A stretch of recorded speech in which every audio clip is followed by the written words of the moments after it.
body to the sound of the tuba.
Said I'd find a way to turn my heart into something gold. Knew I sold my soul to the devil long ago. I rode it all along on your wave right before it broke. Time was thrown down the well, so I let you go. What I do right now. What I do right now for you.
I've been working part-time jobs, chasing all my dreams now lately. No matter if I try too hard, nothing's ever enough, baby. No, I don't care too much. I don't care too much. As long as I can keep you by my side, I don't care too much. We got time, no rush. In your eyes, I always see there is something meant for me. In your eyes, I always feel different.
body to the sound of the tuba.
Move your body to the sound of the tuba.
Start your esports career now at play.eslgaming.com.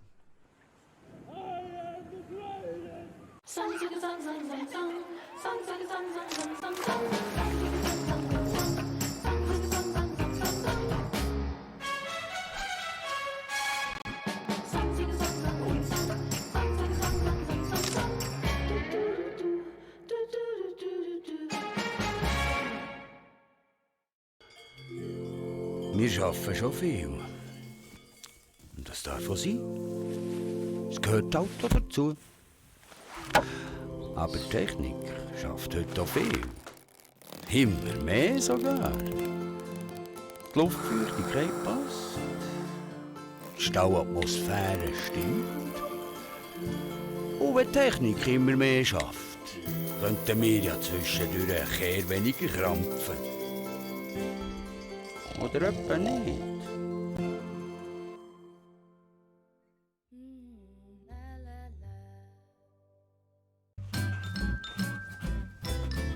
You ready? Huh? Hey, boy, he's a good boy, huh? You ready? Huh?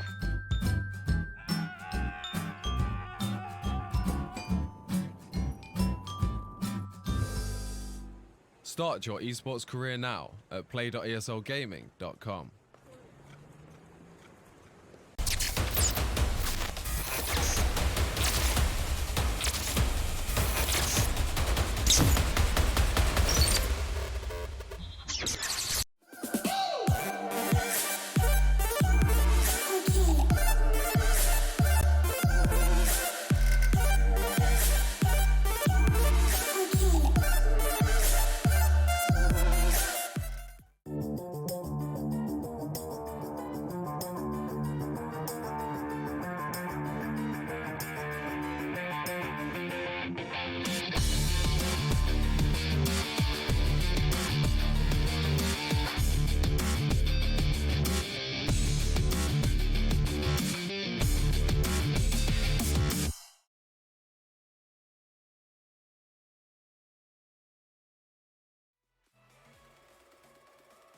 Good evening, ladies and gentlemen, and welcome to yet another night full of League of Legends here for the Swisscom Hero League, powered by ESL. It's season 3 time, and next to me, the one and only Chef himself. Good evening, mate. How are you doing? Hi, I'm doing great. We have great weather, we have great games ahead of us, and you are adjusting your camera so we can see you nicely. Perfect. Too much forehead. And yeah, we are already going into the semifinals of the season, so I'm super hyped to see some high-level League of Legends. Yeah, absolutely, and we already can show you a quick sneak peek here of the matchup that we, long and behold, will see tonight. It is going to be, maybe some of you have already caught a glimpse on it on social media. It's going to be the duel between Lausanne Esports against Recast Gaming.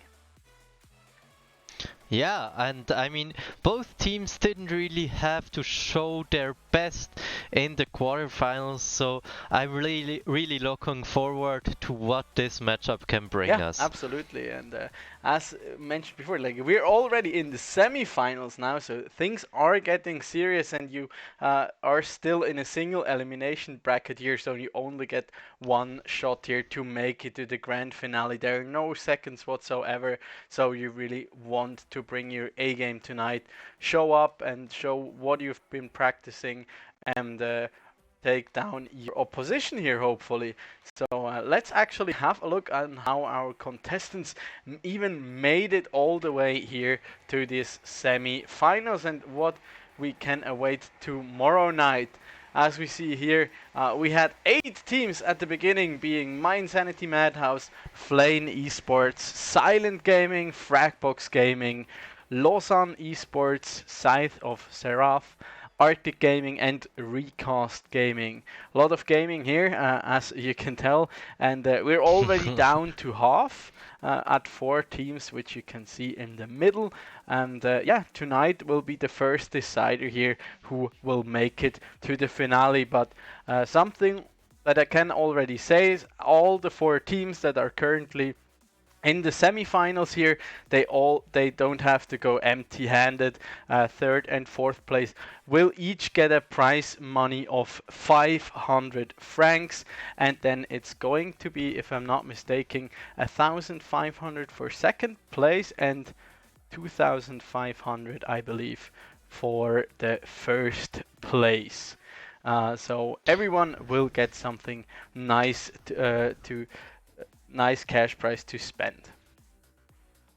Yeah, so that's gonna be great. I'm gonna correct you a little bit. The second place gets 1,000 francs, and the first place gets 3,000. Okay, so you really want to go for first, and even more so. Was not completely sure obviously. anymore. But yeah, the stakes are high. Even though they technically already are winners here to a certain degree, and I'm very much looking forward to some intense matches coming up tonight. Yeah, and Lausanne Esport versus Recast Gaming. I hope we will see another series that goes all the way to the third game, because up until now we only had one series with 3 games, and I think today could be the second time we could see that. I agree there. So far, we've seen like strong individual player qualities out of both of these teams, but like in terms of overall performance and strategies, they have not been pushed to their limits essentially. Yeah, I think today we will see which of those two teams has the better team coordination, because I think on an individual level they are more or less equally matched, both with high diamond and master players.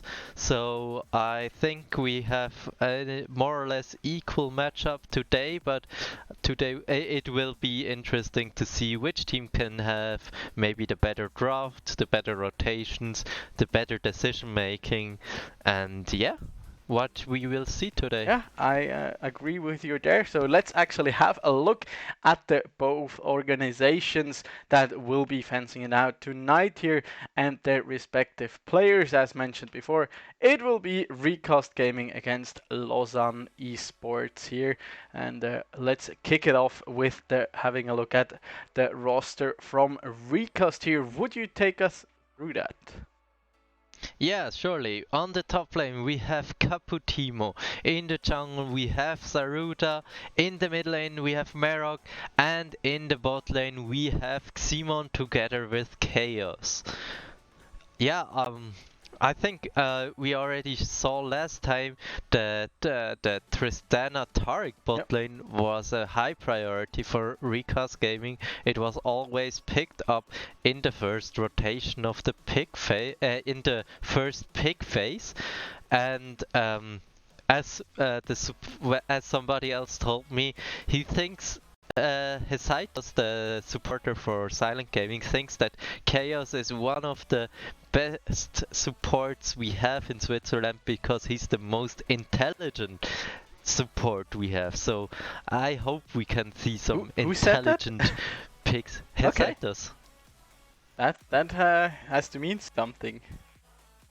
Yeah, I mean, I already knew Chaos coming out with smart picks in the past, and I mean we never saw the Taric up until the day before yesterday when Recast was playing it, and it worked out super good, and maybe we'll see it today picked or banned. Yeah, but then again, like, begs the question, how big brain are support players really aren't in Now I'm just messing around.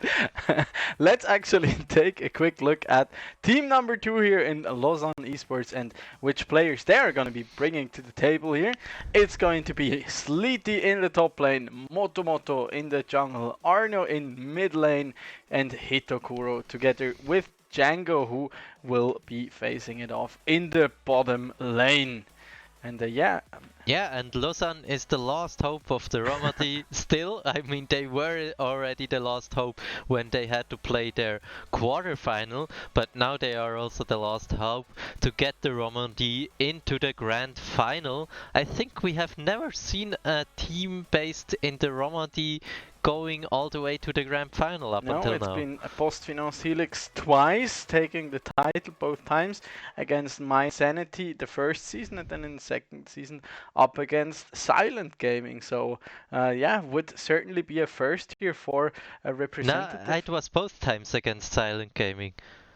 Oh yeah, that's true. That is true.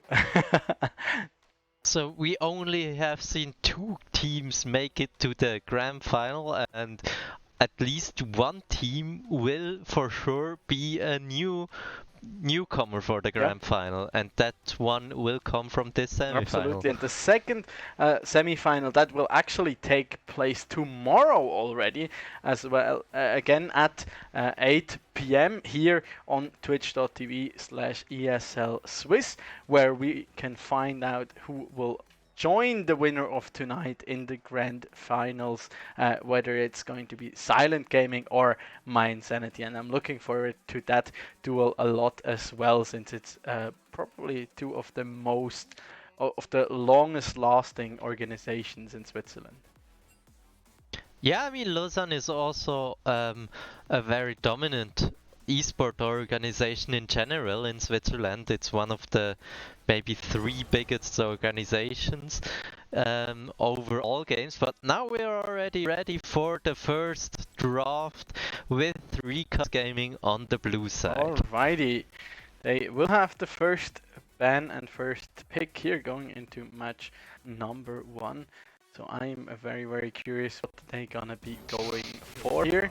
So far we've seen like a lot of priorities on... What have we seen most, actually? I think from them they showed that they really like to pick up Wukong, but it is already banned from Lausanne. That has wreaked havoc in like one of the games where it was open. I think we saw it between Silent Gaming and Fragbox in one game from the top lane, and then I think on Tuesday in one of the games in jungle actually. Yeah, in the second game Recast picked it up for Zaruda, and he was very dominant in it. And now Tariq is banned, so Recast Gaming has to show us a new bot lane. Absolutely, I'm very curious what they're going to be whipping out here to ban out the Graves here. It's very interesting. Motomoto has shown that this week I am always confused. I always think it's been such a long time, but it's only been 2 days ever since. Yeah, and Renekton banned, so maybe Recast Gaming wants to take a rather passive top lane, and Renekton could be a very annoying pick into that. Maybe a Gangplank or something like that can also be a pretty good first rotation pick for them if they want to have a weak side top lane. But they are gonna going for that Senna. So probably fasting Senna it's gonna be here for the likes of Recast here to start it off, and that's certainly like one of the bot lanes like we haven't expected to turn out that way. I mean, it was a super dominant AD carry, and even after continuous nerfs has remained a staple down there. And then when Riot pushed her like really hard into the support position, people were like, okay, yeah, she has a very efficient build, so we can still play her down there. Ooh, it's gonna be the lovers duo here for Lausanne, and now she just doesn't farm. I think it's kind of weird. I mean, because you most times play fasting Senna with a melee farming carry more or less in the bot lane, and many melees can interrupt Rakan while he's engaging, and I think Nautilus is doing a real good job at that. So I think Recast Gaming could be more or less fine in that bot lane, but I mean the lovers duo is super strong and always a good staple. Yeah, and I mean Lausanne has picked that up as well on Tuesday if I'm not mistaken, and Hitokuro is just such a great AD carry when it just comes to basics and the fundamentals. He's like really calm and collected in those scenarios, even under pressure here, and that's a Kha'Zix here that is locked in. Motomoto, he's really coming up with those off-meta junglers, kind of. Yeah, I have seen Kha'Zix getting more popular again with more or less a bruiser build where he goes conqueror and he can go for longer fights, and I think that's also the way he will go against Olaf. Yeah, but then again, do you And really want to go for long fights against an Olaf? I mean, if you can go invisible in between and Olaf can't hit you, yeah, why not? Yeah, well, but I just think he'll have to avoid the scary Viking as much as possible. Look for these bursty engages maybe. I'm actually a little bummed out that Recast did not show us the Maokai support here. Maybe something for the second or the potential third Yeah, game. absolutely. And now we see the second round bans here coming out. It's going to be the Aatrox that's banned for Lausanne, as well as the Cho'Gath there.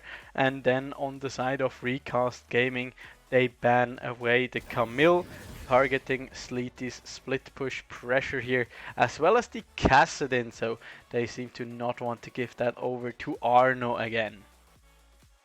Yeah, I think the Vladimir could still be a good pick for Lausanne. I think they already picked it on Monday in the quarterfinals, so I think that would be a good possibility for them. Oh. But they are deciding for the Jacks in the top lane. So far, scaling seems to be the name of the game here, at least for Lausanne here. Having the Lovers duo in the bot lane, as well as the Jax, who's just such a menace and basically fulfills a similar role to a Kassadin, where when he's just left to his own rights in the side lane, can farm up, get to those 2 or 3 item spikes. He's just super hard to take down and will deal a crap ton of damage. But there is the answer in the Malphite there. So good engage, if I may say so, on the side of Recast so far. Yeah, and Malphite has a pretty good matchup into the Jax because Malphite can slow down the attack speed of his enemy, and that's very hurtful for a Jax who's so reliant on that attack speed. And we now see a Diana as the last pick for Recast Marok Gaming. has shown up big on Tuesday on that champion. They had so much influence and was such a big threat, going super tanky with the Rod of Ages into the Nashor's Tooth, and was really hard to keep in check, and probably the MVP there, especially in the second game after he whipped out his Ari in the first one. And yeah, I'm very curious. They have super big wombo combo potential here on the side of Recast Gaming. Yeah, and I think both teams have more or less equal draft. I think for sure Look at Lausanne will Lausanne's have setup. Okay. They will switch around They are roles. sending Arno into the top Yep. lane, Django in the Yep. mid lane, and Sleety support. Yep. Flexible players. Yeah, don't flex champions. They only flex flex the individual players. 2 different lanes here, but as we mentioned before, I mean, Arno used or probably still is a top lane main player, while Django is an excellent performing mid laner. Especially his Syndra is really strong. Probably the most adept Syndra player in Switzerland, next to Unleash, of course. But that should work out here. They were just like, oh, Sleety, can you play the Rakan? Yeah, sure, here, have at it. Have a go and head down there to the bot lane. Yeah, but I think that could also be a problem because it's hard to know multiple lanes really well. It's not the same if you play top lane or mid lane or even support. So I mean, playing the champion mechanically is one thing, but you have different roles, especially between mid lane and support. You have pretty different roles, and I think that could be hard. Maybe I don't know how much they are playing these other roles, but I think it could also be a little bit of a problem. Yeah, I agree there. Certainly not going to be easy, especially when you're like trained to on these lanes, and also in terms of the communication, you have to be really clear. If suddenly you want to talk to someone and you find him just in another lane, and probably a lot harder to get on the same page. And we will see how things will turn out here in game number 1.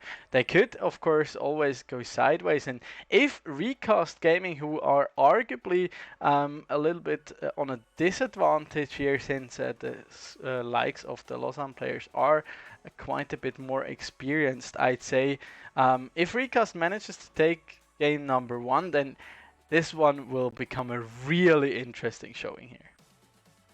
Yeah, but I mean, Recast Gaming has also a lot of players who are already known in the scene and have already played. So I don't think that's a real downside for Recast.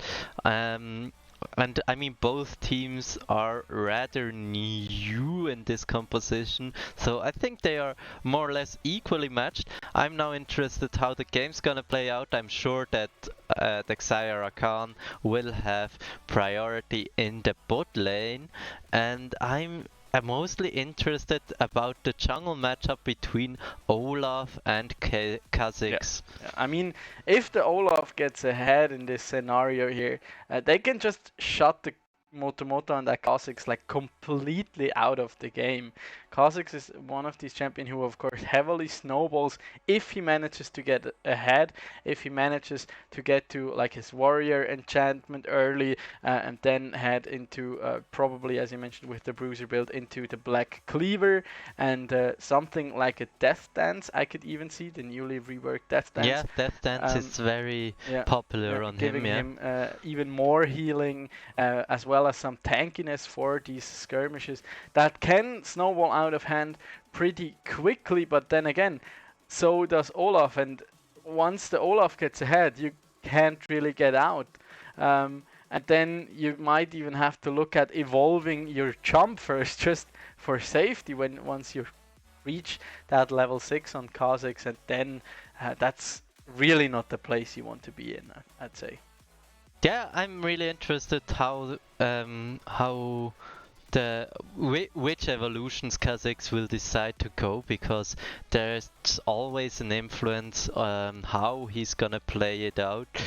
It's pretty sure that he will at least evolve his W, because it just has so much utility. But now we are ready for the first game. Yeah, and we are on to Summoner's Rift, so welcome each and everyone, and thank you already for tuning in tonight as well. We have to rearrange our champion setup here in a short moment, as that's still set up for a standard for the standard roster here, and that's not what we're going to be seeing here out of Lausanne. Yeah, but I think it's really interesting to adjust like that and not swap around the champions, but swap around the players. Yeah. I think that makes you very unpredictable. Yeah, I mean, and if you have more experience on these individual champions, I mean, why the heck not? It just makes sense here. I'm personally going to be looking especially at those mid-game and dragon fight, because that can be very explosive. Big question is going to be like who of the top laners can be in there first, because with the Malphite ult as well as the Moonfall coming out from the Diana, they have so much collapse potential, and they can just swing team fights early in their favor. And if they get, like, for both of these teams, it's the goal to like get ahead on certain champions, just to secure their early advantages and to dictate the pace of the game with these aggressive early game junglers here in the Kha'Zix as well as the Olaf. Yeah, I think Recast Gaming should let go the first dragon or even the first two, because they are really reliant on the ultimates of their champions.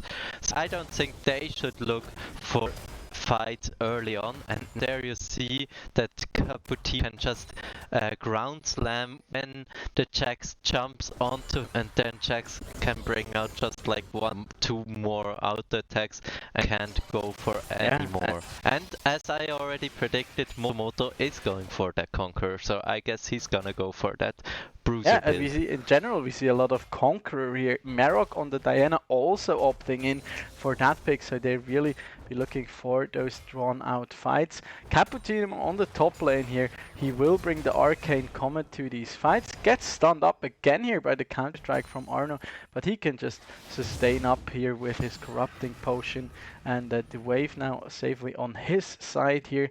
So they could even potentially be looking for a cheeky gank up there, but Kha'Zix is already on the top side waiting for that Scuttle Crab there and keeping his laners safe. Yeah, both junglers are clearing very fast. They both now are on with equal camps on the Skull Crab, and Caputimo even decides to go for the Biscuit for even more sustain, just to survive the early laning phase against Jax. Motomoto now looking if he can invade something, but I don't think he will go for a dive. No, Jax even back already. And is he going to burn that TP? No, he's gonna walk to the lane. The same with Malphite, and mid lane Marok can dodge that, scatter the weak pretty well. That just looked so cool there. If he just stepped to the side, was like, no, don't mind me, no sweat there, just dodging out of the way right then there. But one thing that will be like such a pivotal point are these potential Malphite engages, because if we look at the side of Lausanne, they don't have a front line. So if you manage to land an unstoppable force here, it will be over really quickly. I mean, unstoppable force plus then the Diana coming in there with the Lunar Rush and then the Moonfall ultimate. That will just obliterate the side of Lausanne here. Yeah, especially now that Moonfall scales with the enemy's hit, Ooh. it can really be scary. And yeah, a little trade in the bot lane, but Recast Gaming has to catch that wave. They can't fight in that wave, and we see that just Nautilus is farming and Senna is picking up all the souls. First dragon has spawned now. Motomoto is making his way up here now. Caputimo seems to be smelling the presence of this bug here in the jungle. Will be stay away from that wave, but it is in a really bad spot at this moment. This feels bad for the Malphite. He knows it. He just wants to bait out the Kha'Zix to stay a little longer, and now Saruda is making his way up there. Motomoto now has to run. There's the Q connecting from the Malphite there for quite a good chunk of damage here, but now Chaos going in here on the bot lane of Lausanne here. Sleety going really low with the Igniter. Hitogurina all by himself, and I think he could be going down here. Chaos connects the next Red Fight. That's first blood going over to Recast Gaming. Ximon will be claiming that on the Senna here. The Rakan also had to burn his flash there and really try his best to not die himself too. So that's already a big advantage gained here down in the bottom lane. And they even have a summoner advantage left, so that's a really good trade for Recast Gaming. Caputimo now crashing that wave and even interrupting Arno, but Motomoto is still there. Motomoto is wasting so much time just shadowing Arno, while Saruda can farm up even faster. Yeah, and now Caputimo will be looking for the recall, has the wave set up nicely to push against him here. Nice wave management we see out of him. Usually that tends to be one of his weaknesses, but it looks like coming into these semifinals he really has worked on that, and looks to be quite confident here in that top lane matchup. Also preserves his teleport here while Arno uses his, so they have a teleport advantage now and could be looking for a dragon fight. Yeah, I think Recast Gaming is showing us a real well played early game. Now Marok has to take some damage, but he has already the catalyst, so he can heal up by spending mana. Yeah, so he is going to be fine there. And oh wow, another root there wow. onto Sleet. That's just so much damage here. Unleash power plus Knight coming down onto Merrick here to try and pressure him out of lane. But yeah, as you mentioned before, with that catalyst of Eons plus the potion there, he is going to stay topped up here a bit. Arno now looking for an engage once again. He has only the Vamp Scepter, but with that in, wow, okay, with his ultimate coming in, he does a lot of damage, and Django manages to take down Marok here in the mid lane.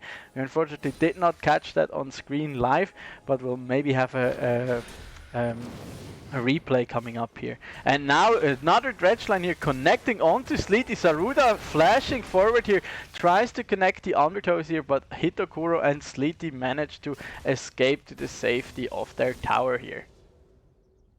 Yeah, I think on the bot lane there went something wrong because they knew that both bot laners didn't have flash. Saruda flashing in, but I think he missed one of his axes and then they couldn't chase them down. That's always like the big problem with the Olaf. If you don't connect that first undertow, it becomes really hard to get in there. And here we have a quick replay again on how he just gets stunned up there and then just taken down. That's Syndra for you in a nutshell. Yeah, that's a little bit unfortunate and pretty greedy. Yeah, absolutely. I mean, there was no real reason there for Marek to stay this far up and just give up a couple of CS and then prevent that 300 gold of pocket money going over to Django, because that will just catapult him ahead. And if Django gets to roam on his side lanes here, especially on the bot lane, things could swing the way of Lausanne very quickly here. Yeah, but yeah, I think Syndra is pretty scary to get real strong with some kills. Oh, now top lane we see another time Motomoto up there. They really want Arno to get ahead, but I think Caputimo can just walk out. Yeah. He just throws out the cheese wheel there and yeets out and is like, oh, never mind, I'm gonna be safe. And Motomoto, he really wants to gank that top lane, but he's not having, like, Caputimo is not having any of it, basically. He stays even in farm, and Motomoto, he's been up there like 3 times now. Yep, and he didn't achieve anything. He's falling a bit behind in the farm compared to that Olaf. So yeah, I think that's starting to become a problem. But that's exactly what we wanted to see coming out of this matchup here between those two teams. And with the Dragon going down earlier, we now see Recast Gaming rotating their their bottom lane up to the top here to ensure they get the Herald as well. And it seems like Lausanne is not reacting to this. They send their Lovers Duo back into bot. Maybe they don't feel they're strong enough to contest this really. And they also have already lost 2 turret platings down in that bottom lane. Yeah, what I also really find interesting, Caputimo is building his Malphite AP. Oh, yeah. He built a Lost Chapter and he's not seeming to go for any resistances yet. Caputimo trading with Motomoto again a little bit in the jungle, even got the ultimate from Motomoto, and now we'll go back to the bottom lane. Yeah, I mean... So, yeah, he deals quite a lot of damage. And the Shelly now going down to the hands of Sarudo and Ximon here, and as they are invading the jungle here of Lausanne. And Ximon really doing well on that supporting role, it looks like it is really positioned aggressively here. Meanwhile, Nautilus just gets to pick up even more farm there, already has the Catalyst as well as the Balmy Cinder completed, so he's really tanky right now. And Arno now is potentially out of position. There comes the depth charge, gets connected with the hook there. Oh, no. There's the counter strike, he jumps onto Ximon, goes really low, Ignite is onto him, but Chaos, he can just tank the tower what seems like forever. Ximon now coming in and picking up the kill, easy peasy. Slight miscommunication because Chaos drags with his Arno with his the dredge line out of the Caputino now? Maybe what's being called out? of the last embrace. They're proxy farming at this point. Okay, interesting choice here. But there's the unstoppable force. Mero coming in with the moonfall there. Tons of damage there coming down. Hitakuro has to flash out. Caputino will follow him up. Gets taken out with 8-caller there, but manages to get the kill onto Hitakuro. And in the meantime, Motomoto has killed Chaos up in the top lane here. Ximon now has to run for the hills here, as Django on that Syndra is certainly very, very strong and already level 10 here compared to his own level 8.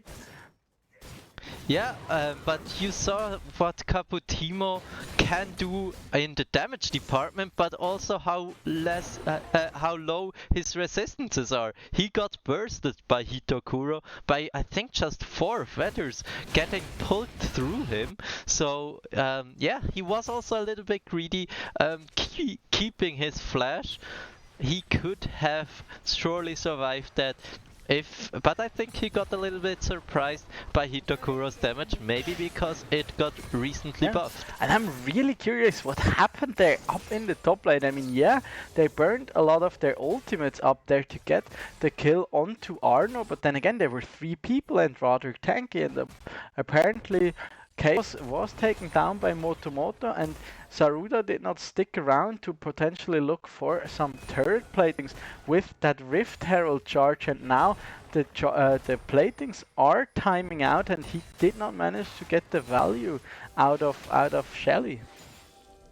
Yeah, that's really weird, because I think Recast Gaming are pure macro-wise. Chaos they played it real well. Is caught out here in the mid lane, going down to Motomoto, but Saruda now jumping in, wants to get in onto that K6, but it's a 5v2 at the moment. Recast is not in position to contest this whatsoever, as Lausanne is now moving onto the dragon here, as an ocean dragon will be spawning. So we're looking at a potential Cloud Rift, not so interesting, or the Infernal Rift that is going to be super explosive. I think the Cloud Rift could be really impactful for Recast Gaming. Think about the Nolof that's charging you with the Cloud Soul. Alright, that's true. That's super scary. And Diana, same. And Nautilus also, a Malphite too. But then again, if it's the Infernal Rift, that is going to be bonkers. The Cloud Soul is scarier in this I game. disagree. I have to disagree there. Just with like Diana and also the Senna, they will be doing incredible amount of damage with an yeah, but I mean, Senna sure can poke a little bit, but Diana, she goes full engager. She doesn't do much, and Infernal Soul is scariest when you have much poke. But I think the Cloud Soul and even the Cloud Drakes alone can be very impactful, as Malphite ulti is super important in these later fights. Yeah, I agree on that point. The ultimate cooldown certainly will help on that. Still AP Malphite here by the looks of it. So he just wants to... Well, I mean, I get the idea, and I don't think it's too bad here coming out from Caputino, because yeah, it's like, okay, they don't have a front line, so we're not looking for any like drawn out fights. We just want to kill them as fast as possible, and I think yeah, AP Malphite does that quite well. Yeah, I think he will go for the Hextech GLP, I guess, because they're I mean, looking for another game. They have so many immobile champions, or they have just 2 immobile carries on the team of Lausanne, so that could really be a scary item. I don't think he will go for the Luden's Echo. Oh no, he buys a blasting one, so he will probably go for that Luden's Echo. I disagree with his decision, but I mean, that's how it is. We'll see whether he can pull it off. He will certainly be squishy here, but I mean, he has Chaos on the Nautilus, who is just allowed to farm in this game, and who will get to that mega tank state here, kind of. But Sleety now looking for an engage here with the quickness. He has to use his Ragnarok there on Motomoto jumping out to Ximon, but He manages to sneak away there. Featherstorm does not connect. The Caputino now comes in with the unstoppable force there down onto them. And Motomoto now has to run away. Django has made his way up. There's another counter strike coming out from Arno. They get the shot down onto Motomoto. And so far it's a 2-for-1 trade here in favor of Recast Gaming. The Shadow's Embrace does not connect there from Senna. And with that, they are up a member and will be looking to yet again take down this top lane turret here. Django now potentially being caught off guard here. Can he get the stunner? Merok jumping in now, deals a lot of damage there, but Django just one-shotting him. Merok flashing over the wall, wants to get in again. There's the Moon Rush, and he takes him down, and Arno is now running away himself. Lost Embrace, not connecting yet again, but it does not matter as Chaos stretches out his anchor there and gets the kill there down onto Arno. And so far this is going in favor of Recast Gaming, I'd say. Yeah, it's most fights they are winning. Merok? Now Motomoto is catching Merok. Do you really want to do that? I don't think he can win that. I don't think he wants to take that 1v1. He's 2 levels down, and Merok with the Conqueror can win in many drawn-out fights. Yeah, absolutely, and we see him already having that Rod of Ages completed for quite a while now. Also went for those Mercury threads there just to be able to sustain from the damage of Django so much better. At this point I think he's about 2 times as tanky as Caputino on the Malphite when it comes to facing Django on his Syndra. Yeah, but I think Recast Gaming now are snowballing even a little bit. They already have 2 towers lead, and now they are going for the Drift Help, and they can do that because they are winning most fights. And I think they are also have to play like that, because with Arno on that Jax and with Hitokuro on that Xayah, their late game can be real scary. Yeah, and as more as from Lausanne.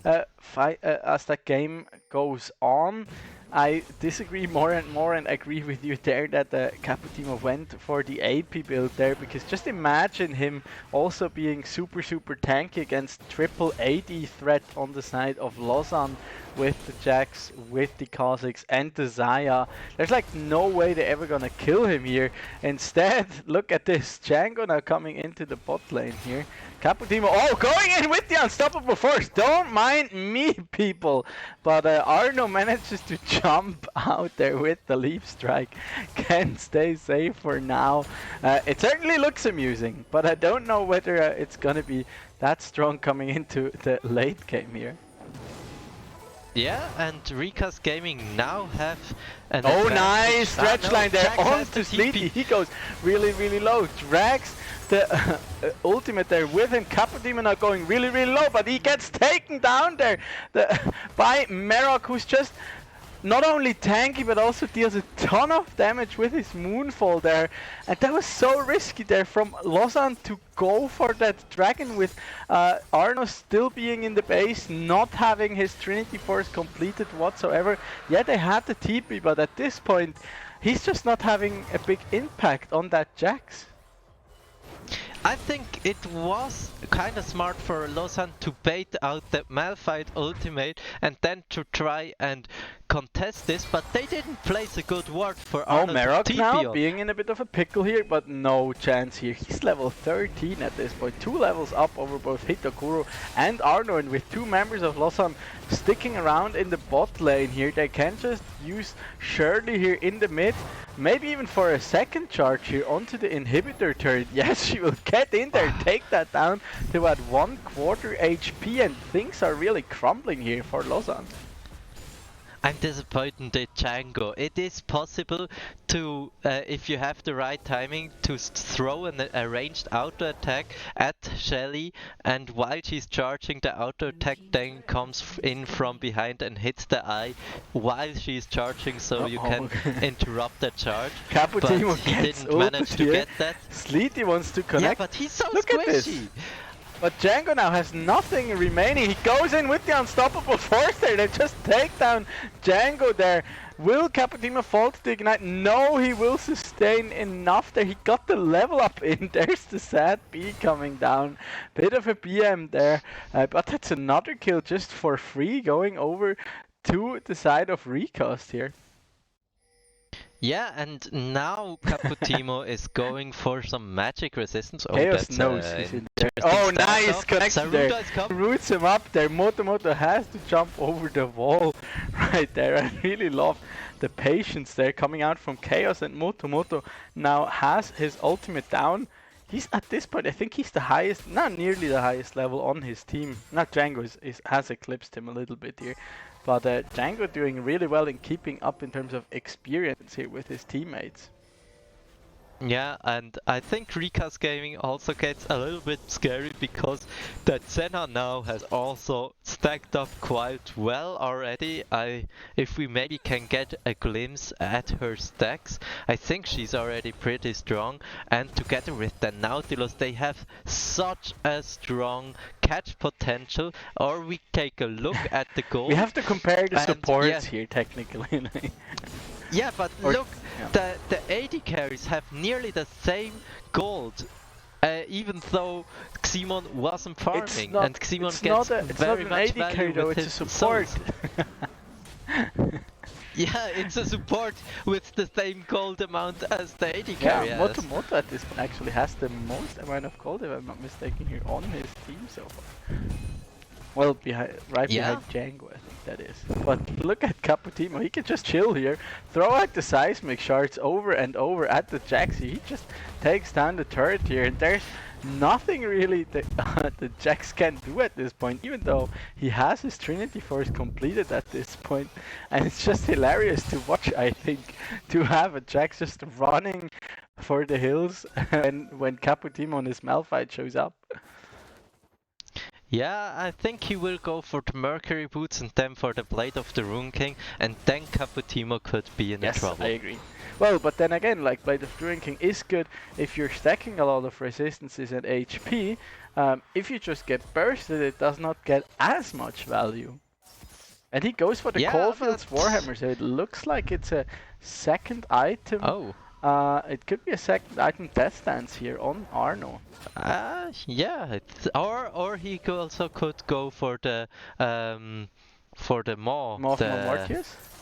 Yeah, Maw of Marmortius. Possible. That also would have MR and the Coalfields Warhammer. But I like just with the current state of Death Dance and its popularity, I think it kind of has to be that. Yeah, and it was also help against that burst. I agree, absolutely agree. But Caputino now, by the looks of it, he came to the conclusion that going full AP might not quite cut it here, and he decided to go for an adaptive helm here. That's also interesting. So it looks like he's basically only scared of Django here and does not itemize against the triple AD threat here on the side of Blossom. As there he flies in! That's a big rock, and he takes now double kill for Merok there with the Moonfall, and the triple kill now coming over. Arno trying to get what he can. Saruda shot him down there. Merok is now chasing down Hitokuro. Can he get over the wall there? He makes his way out, but that is going to be an Infernal Soul here for sure. Going over to the side of Recast. And Hitokuro, now you both! And that's the ace. Clean ace, 4 kills for Merok and the Dragon Soul on top of this at 26 minutes. Recast Gaming is looking fine, and look at this. They are going for Arno's the just way as too we deep. go into the Look at that. Look at this. Look now at that follow-up. 4 people into the Moonfall. That's so much damage, instant triple kill. And Arno tries to get Ximon, but Ximon can flash away, and Hitokuro runs for the hill, then tries to go for the desperate steal of that dragon, but gets found before he can do that. I think this was another mistake here from Hitokuro on the Zaya there. Instead of going for the recall, trying to like go for a Hail Mary steal here. I mean, I mean, yeah. Oh, there's another unstoppable force there. Nearly connects there with the dredge line, but Jangla turns around. He's angry. And yeah, there's a short reminder for you. We completely forgot to mention it. Feel free to tweet at ESL Swiss here to share your opinion on the game that's currently going on with us there. As yeah, to come back to my point there, Hitokuro, instead of recalling, going for the Hail Mary steal attempt, even though Recast had that smite available, and then going down and with the staggered death timers, they lost even more across the map here. Moto now has to get out. He even uses the flash there to get out after he used that void assault on top of all. And yeah, I don't see any way right now how Lausanne will make it back into this game here. Yeah, especially as Jax isn't strong enough to split push against Caputimo, because I mean the adaptive helm also helps against Arno. Arno is dealing a lot of AP damage on his Jax with his empowered strike and the passive of the Grandmaster's might. So that's also very scary, and I mean Caputimo now has also the Infernal Soul, and that helps for sure in the longer trades against Arno. I just want to see one of these cheese wheels coming down onto one of the squishier members here. For example, Moto, but he will not be spotted here by Caputimo, who is now heading down back into the bottom lane, facing his opponent in Arno here. And look at the damage. You actually have to wait to see all of it because he has the death completed now. So a lot of damage will be turned into bleed here. And now he jumps in between the minions here, activates the Conqueror there, and there we see now with that second item completed and a couple levels under his belt, he does quite a significant amount of damage there. In the meantime, his team seems nearly gets caught out here by the side of Recast. Merok is now Ooh, Merok? But I mean, it's really hard to burst out Merok. He's level 16. He has 3 items completed at this point. Even the Rabadon's death cap on top of it also. Yeah, think twice whether you really want to engage on him, because he can just turn around and one-shot you in the blink of an eye, and Sleety will nearly go down here. Meanwhile, Arno jumping in there onto Ximon, tries to get something, but he's all by himself in the middle of 5 people, and that's not gonna net them anything. Yeah, and I think one pick is enough for Recast Gaming to at least threaten that Baron, and they are going straight for it. Let's see if Lausanne decides to contest it. At least for the meantime, they are just taking at least 1 tower in the middle. I think they are going for the second too. Yeah, Caputimo is just covering for his team at this point, but there is the dragon going over to the hands of Recast Gaming. Lausanne at least manages to get down 2 turrets here in the mid lane, so that's certainly valuable for them here, getting a bit of that standing gold of course, as well as some of that precious vision, and for the general map state, as they are quite significantly behind now. Yeah, and I just saw that Moto went, I think, for the Q evolve and for the jump evolve. I think he has the R evolve. So has yeah, he the R? red. Okay, maybe but he has the wings, so he surely has the E evolve. Okay, yeah, I think let's if you can get a quick look. Yeah, he does not have the big claws. No, wait, he doesn't have the wings. Okay. That was the recall animation. It's Q and I was R. baited. Yeah, I was baited by the recall animation. But in the meantime, while Moto just keeps on farming his jungle, they will lose their mid lane inhibitor here, and now look for some potential kills here. They're not even wasting any time. Caputimo goes in with the unstoppable horse. Django drops in an instant there. Sleety gets a good quickness, but there's just no one to follow up there. Now Caputimo gets rooted underneath the turret there, but gets into a nice dodge. The Moonfall coming out, and there's just 2 more members going down on the side of Lausanne. And that is certainly going to be game number 1 here over to Recast Gaming. What a way to start out this series here, ladies and gentlemen. Yeah, Rika's Gaming really showed a dominant performance. They had like they got a lead already in the early game, and then they were able to snowball it pretty well. They didn't rush anything, but they had always the control. They never let it go, and even though I don't agree completely with the Luden's Echo by Caputimo, it was a well played game from Rika's Gaming, and Lausanne really looked like they had no clue what Yeah. to do. I mean, one part of the reasoning behind the Luton's Echo could just be like the mana sustain on one hand to just continue Yeah, sure. poking, but then also like the cooldown reduction, which is going to be super valuable on the Malphite, and there are currently not so many ideal ways to hit those 40% CDR on tank top laners. Because like Yeah, but go for the Hextech yeah, GLP. yeah, okay, that It gives you the same things That is that you true. need from That is Luden's true. Echo. So that would at least make a little bit more sense for me. But yeah, maybe he doesn't know he the item will exists. see what I said, and maybe he will adapt his item choices, or he can explain to me why he went for that True. Luden's Echo. True. I'm looking forward to it. What was it like? Improvise, adapt, overcome. That should usually be the motto for the Kazakhs, but that pick really didn't do anything really in this game. I mean, he got a little bit Yeah. of action early game, but then after that, he was just permanently farming his jungle, trying to get anything while just the map essentially collapsed around Lausanne at this point. Yeah, but I don't really see his decision to go help the Jacks Yeah. so much, because Jax isn't the strongest laner in the early phases, and he wasn't under so much pressure that he couldn't farm, so I don't think he needed the help. I think they wanted to look for kills, but that didn't work out.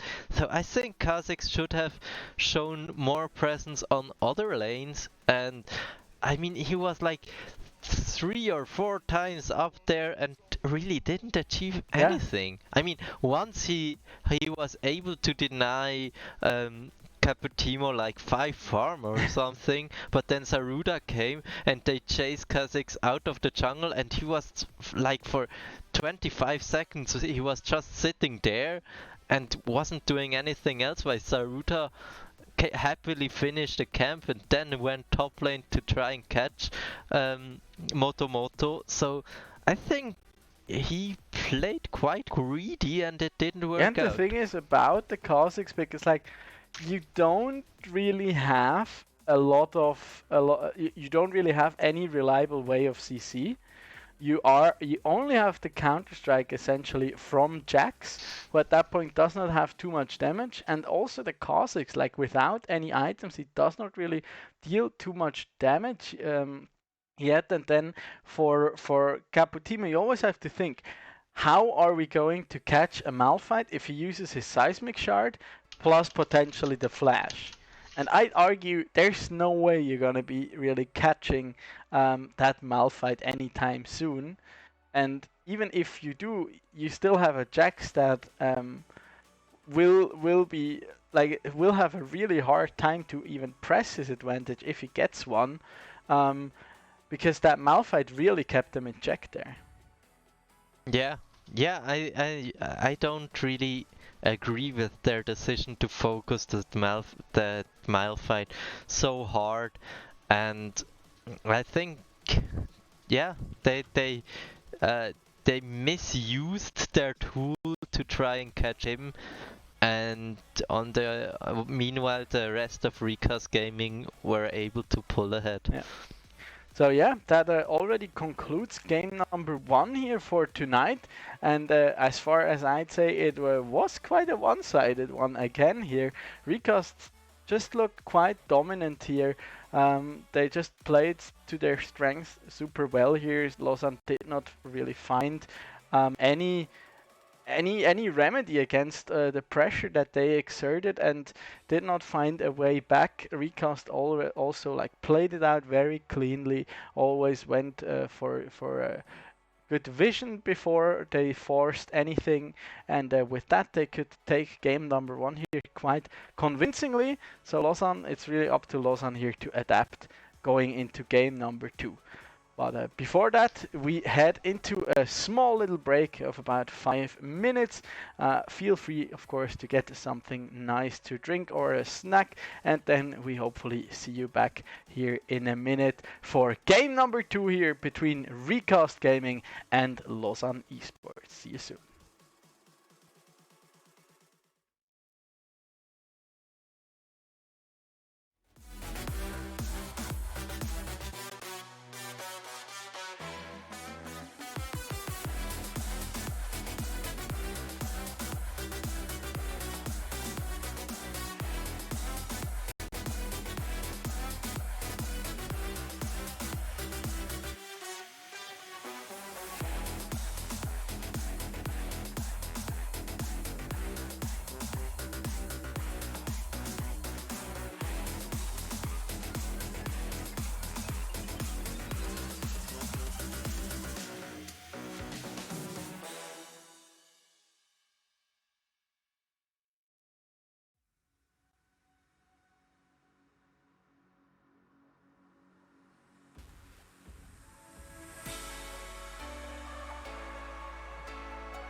Start your esports career now at play.eslgaming.com.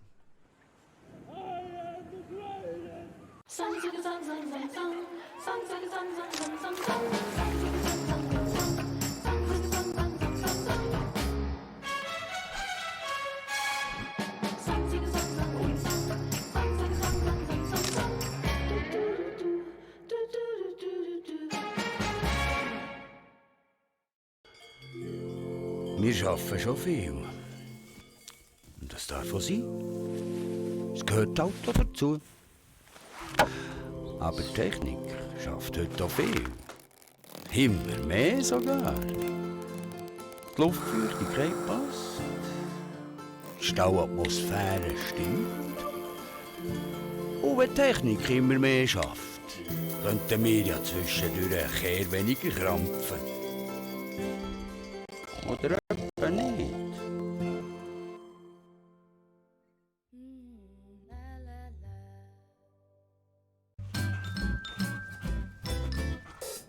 huh? Hey, he's a good boy, huh? You ready? Huh?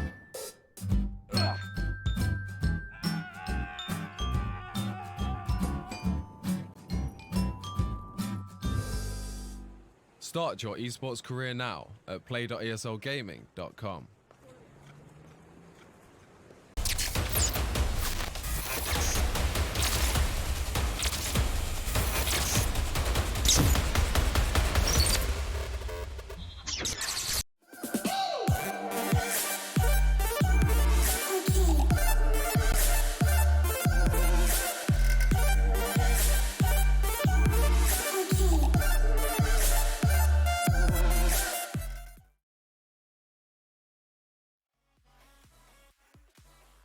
Welcome back, ladies and gentlemen, to game number 2 here of our first semi-final tonight in the Swisscom Hero League, powered by ESL and of course made possible by our beautiful sponsor Samsung and owned by HP.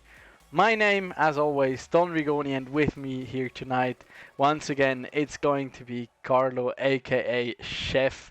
And yeah, game number 1 was quite a banger to start this series, to say the very least. Yeah, it was a real good showing by Recast Gaming. They had a good draft, they had a good game plan, and they executed it very well. Yeah, absolutely. They had just minor hiccups, but for the game plan, it didn't really matter. It also seemed a little unstructured on the side of Lausanne, and I mean that's partly one of the possible issues we mentioned before the game. Like, if you get away with not showing everything in your quarterfinals, are you then really going to perform in the next game where it's basically do or die? And to me, it seemed a little bit like they were still a bit in their dream world, still like, oh yeah, let's go at this quite calm and relaxed, and it just completely backfired for them. Yeah, and I had the feeling that the player swap made an issue that I just realized in the pause, because Motomoto was hovering so much around Arno, and the jungler mid lane synergy is so important, and because the mid laner went to top lane, that I feel like that shifted also to the top lane, and I think that was a big problem. So I think Lausanne should take it a little bit more serious. I don't know if they didn't take it serious, but I think they should play more standard and show us what they can do in a more standard game. Yeah, absolutely. And yeah, just like I now that you say it, like it does make sense. They seem to look a little disorganized and not quite on top of their game. We also saw like Sleety with very weird engage attempts on the Rakan. He never really got those big quickness plus grand entrance engages that you want to be looking for. He overstepped quite a bit. He got caught out quite often by especially the Nautilus. So I just think that might be some of the areas where you really can see that you are not essentially like not familiar with your champions, but it's like it is always different to evaluate the current state of the game from which role you're playing. Because usually he's like the top laner, so he's on average, he's like, in the mid game, he's like 2 to 3 levels up if he's been farming well. Over basically anyone, and then he can like step forward and look for some engage attempts or even some cocky plays and get away with it. But when you're the support, essentially the most gold deprived member on your team, you just can't allow that. I mean, and then you'll just melt essentially. Yeah. And I don't know, I felt like Hidokuro and Motomoto were just like sitting in a burning house watching everything fall down around them. I think the only one of the players that was swapped around that performed more or less well was Django in the mid lane with the Syndra. I think that, Sleety on that Rakan didn't look too good, and also Arno on the checks didn't really impress me, and I felt, as I said before, that Arno going into the top lane also affected Moto. So I really hoped for Lausanne that they play again on their normal lanes and that they have a more calm and collected game. Yeah. And I think with their comp they could have played it out quite well, but there was so much disorganization that they got hit by 2 or 3 wombo combos, and that's just decimating for your team. I agree there. But I mean, we've been criticizing Lausanne a bit now, and I think that's fair game. On the other hand, we really also have to praise the efforts that Recast has really made this game. They have looked fantastic. I mean, the bot lane just out pressuring the lovers duo from the beginning, even in the straight up 2v2. That was largely to them knowing Moto is on the top side of the map and they could really pressure them. A lot of precise dredge lines coming out from Chaos. Saruda did rather well on the Olaf, but then especially like Caputimo's Malphite was such a big brain pick in this one. Like, it is so good always into backline AD carries, but it is of course also super valuable into a Syndra because she has no mobility, and if you manage to catch her out, she's just dead. Yeah, and she was so much damage of that team. Hitakura never got to a point where he was a real big threat. So yeah, I think that's also a problem because Recast Gaming has such a dominant bot lane in Ximon and Chaos. So I'm looking forward to what they are gonna pick now. Recast Gaming this time on the red side, and the Taric is banned out again. I'm interested if Lausanne wants to adapt and maybe also ban out that Senna. Or the Malphite. Okay, they are deciding to ban out the Diana there for once. That also looked really strong for Merok. I mean, he was just fine. He got quite tanky just off of his catalyst. I mean, he had one misstep where he went down to Django in the early game there. But then after that, there was just no chance that he could tie to the Syndra with the Rod of Ages and the Mercury threats. He had such an immense team fight impact. Got to his Nash's Tooth quite quickly, and then I think after that triple kill there in Lausanne's side jungle, he could just finish the death cap right out of the bat. Yeah, and yeah, it was just a snowball for Recast Gaming. So I think if there is a more even mid game, it could look pretty different, and now Lausanne is also banning out the Senna, so they are making some adaptations from that first game. Good prediction there. Meanwhile, on the side of Recast, some typical red side bans here in the set, as well as the Wukong. They don't want to have them to have those strong top lane champions there on someone like Sleety, and they also ban out the Graves this time because that champion can have a lot more impact when he's just continuously farming on Moto, and Lausanne decides to go for the Yuumi as a first pick here. Yeah, Yuumi can be real scary. They don't have the Graves for themselves, because I think Graves Yuumi can be really scary in the late game, because Graves can stack up so many resistances and then also deal so much damage, often has a little bit of lifesteal, and together with that Yuumi can be super scary. But the Nautilus is a good pick to try and deny Yuumi to ever get the chance to get out of her carrier, I guess. Yeah, absolutely. Could still be a flex pick. I mean, occasionally we still see the Nautilus in mid, although it has become quite rare. But it's going to be the Caitlyn here for Ximon, and Nautilus Caitlyn that can turn very oppressive. Yeah, I hope the synergy is well, and that Ximon can place the traps right below where the Nautilus dredge lines and then snares the enemies.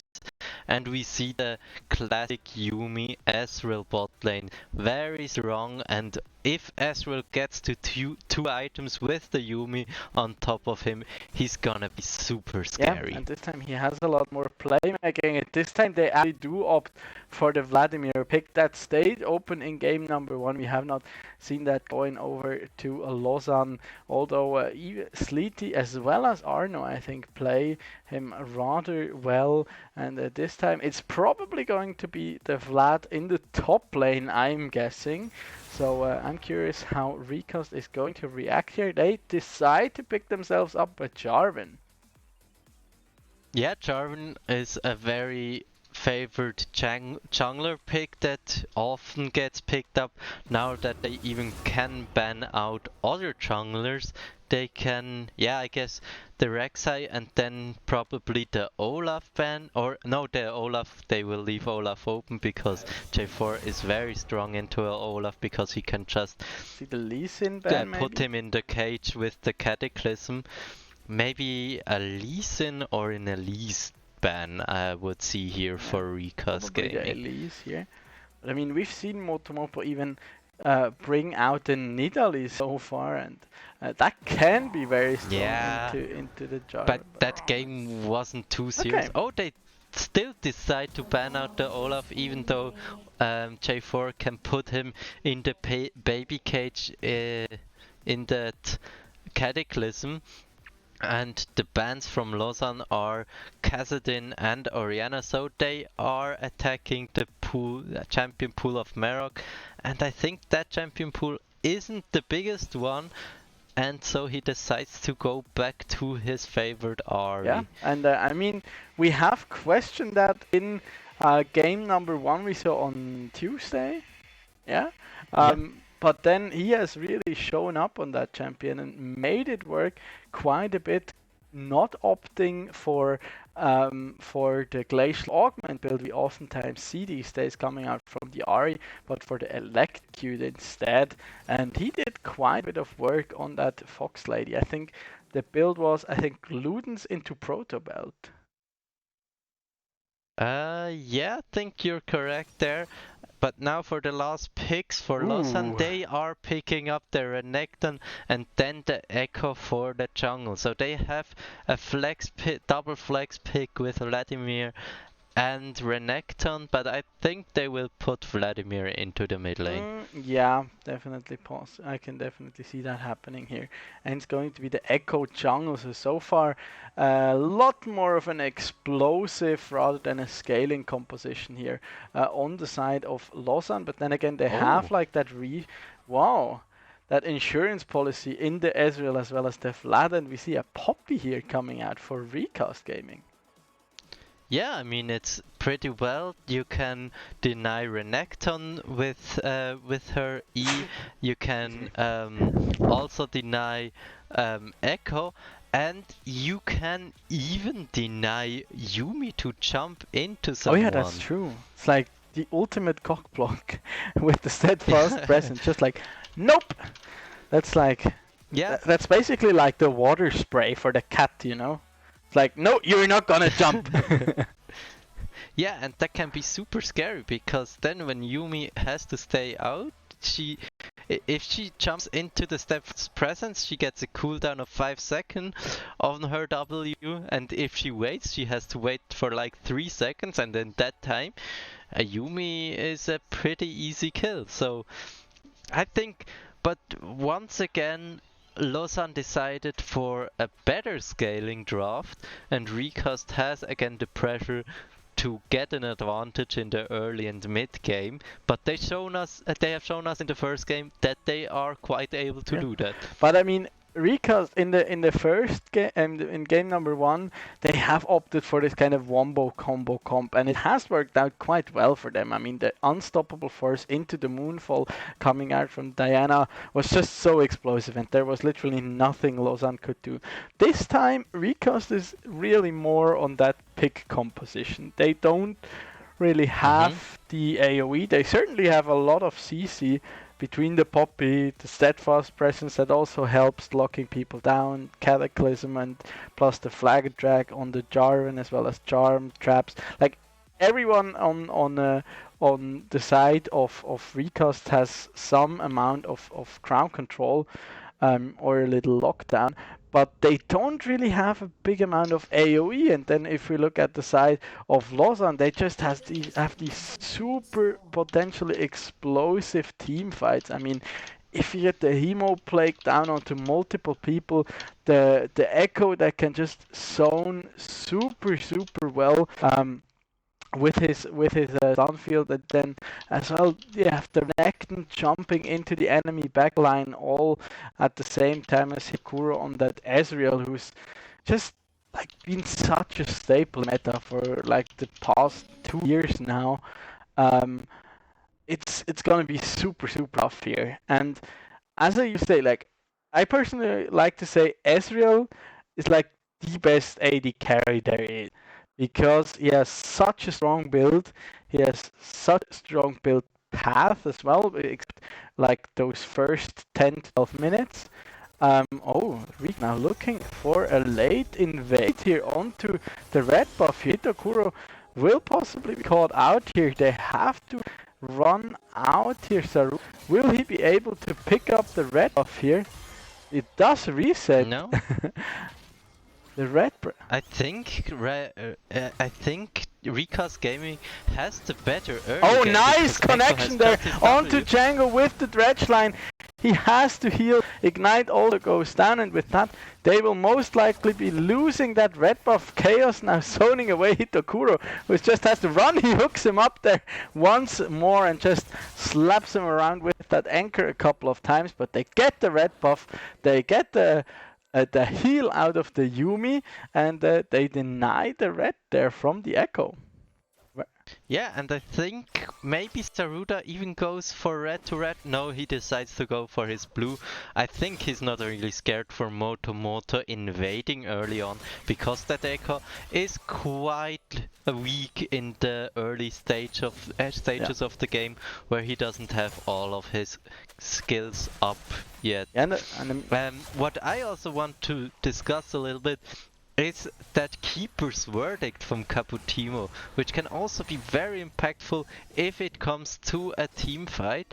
I mean, he could even he can steadfast present, he can keeper's verdict out Sleety, for example, on that Renekton, or if he hits Ezreal, who most likely will have the Yumi on top of him, he can even kick out two people really easily. The Yordle snap trap there already connecting onto Hitogura. That's already one plating going down there for Reek Gaming. So with Echo like push to the top side of the map, just have free reign here down the bot lane. And also one more thing about that early invader from Recast is like you put enemy jungler in such an awkward position, because like Muto went for the red arrow of Jarvan. Ooh. It's like, if he doesn't get it, he falls even further behind it. Like, we see him here. He is down 1.5 camps here. He doesn't have his he's yet, only so level 2 really at this point. And Sleety Yeah. now also gets dragged down here, but has to back away.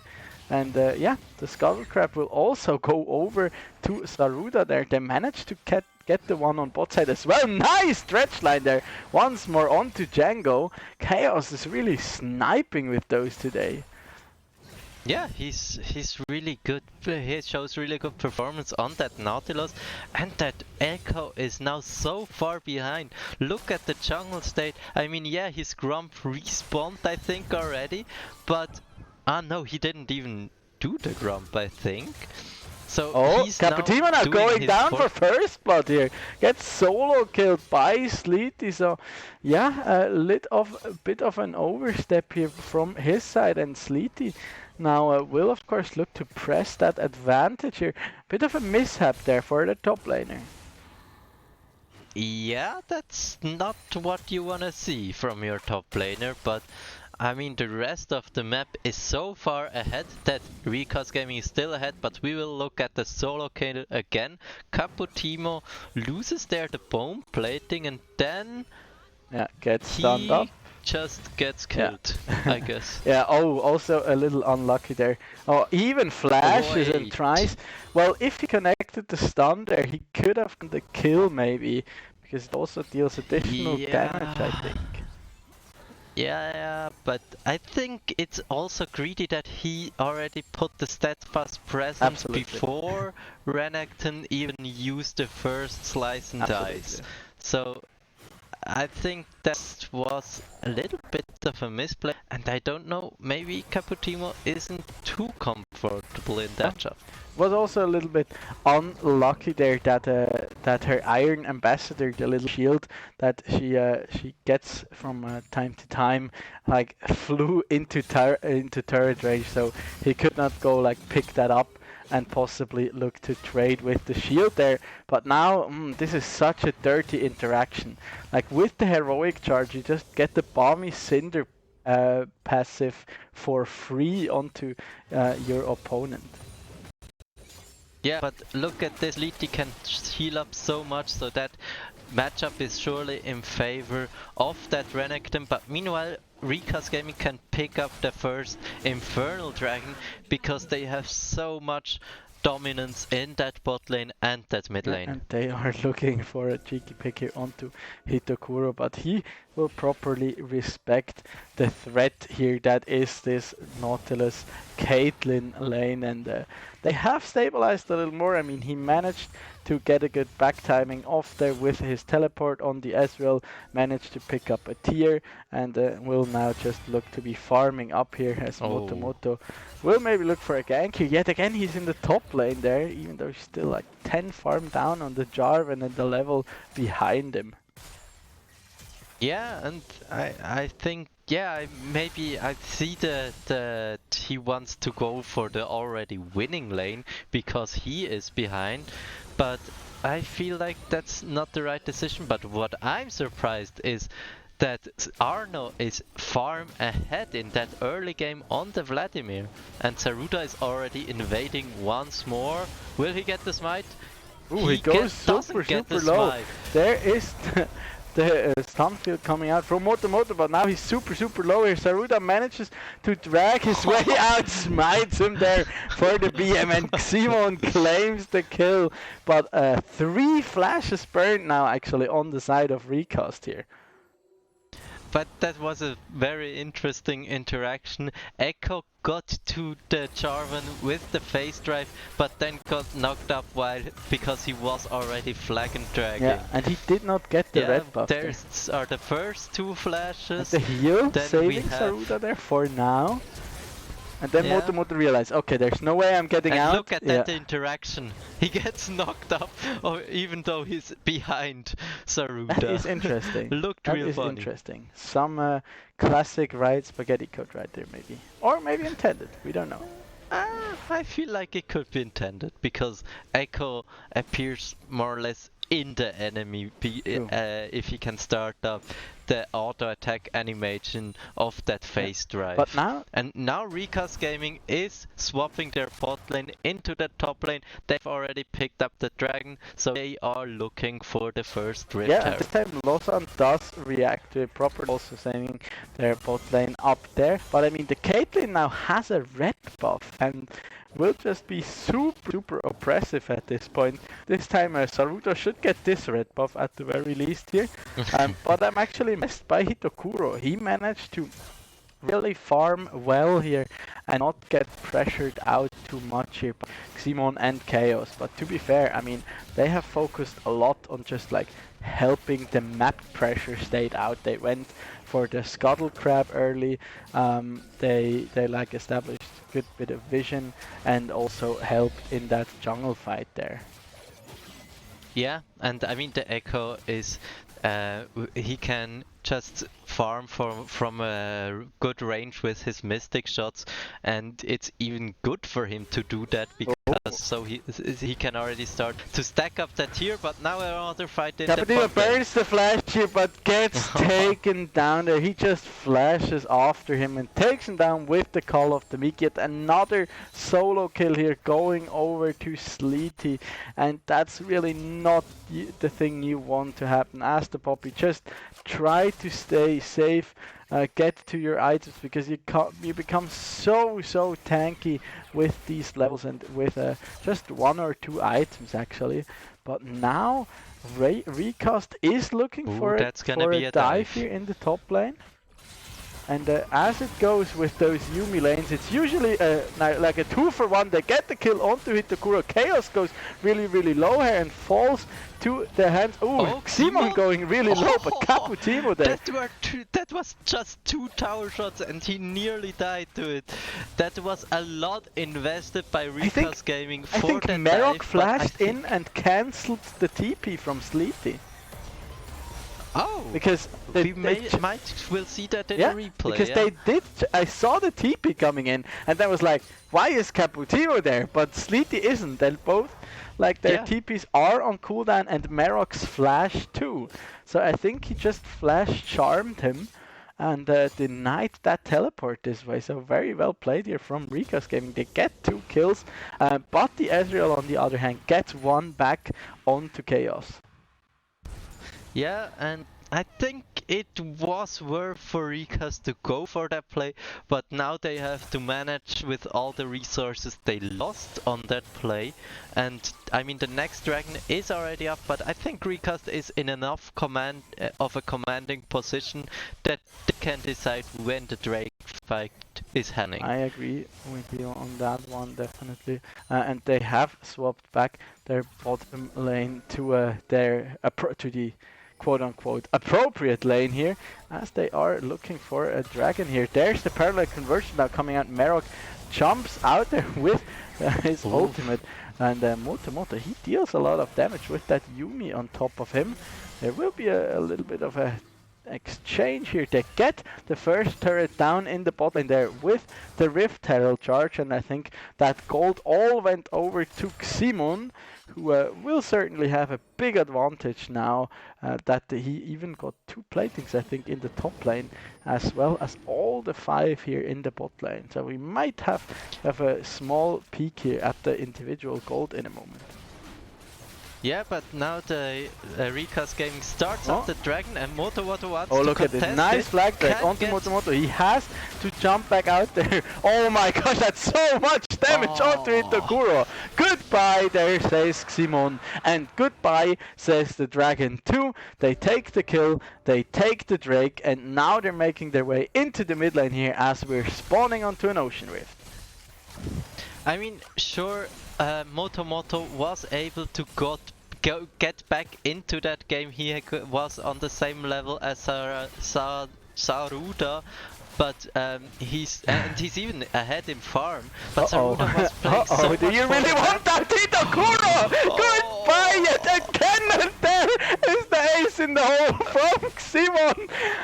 That just feels super bad, man. Ximon getting 2 more kills on top of it, as well as the mid lane plate in gold here. He's a fed sheriff at this point.